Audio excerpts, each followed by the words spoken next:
पेनाच्या टोपणावर छिद्र का असते? चला तर मित्रांनो जाणून घेऊया। कधीतरी तुमचं लक्ष पेनाच्या टोपणावर एक छोटं छिद्र आहे याकडे वेधलं गेलं असेलच, होय? तर याचं कारण सांगू शकाल का? चला तर मित्रांनो जाणून घेऊया। पेनाचा वापर प्रत्येकाने केला असावा, पण कधीतरी तुमचं लक्ष पेनाच्या टोपणावर एक छोटं छिद्र आहे याकडे वेधलं गेलं असेलच, होय? तर याचं कारण सांगू शकाल का? नसेल माहीत तर आम्ही सांगतो। पेनच्या कॅपमध्ये छिद्र का आहे याचं कारण जाणून तुम्हालाही वाटेल आश्चर्य।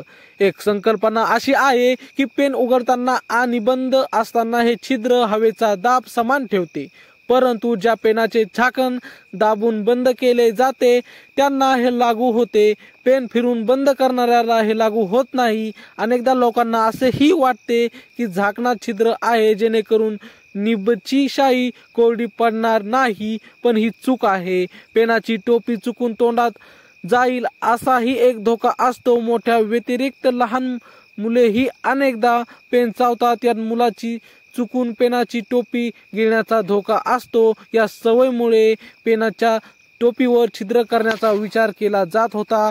पेनाच्या टोपीवरील छिद्राबद्दल बोलायचं झालं तर ते आपल्या सुरक्षेसाठी आहे। हे आपल्या गुदमरण्यापासून देखील संरक्षण करते। चुकून घशात गेल्यास घसा बंद होऊ नये किंवा गुदमरून श्वास चालू ठेवू नये।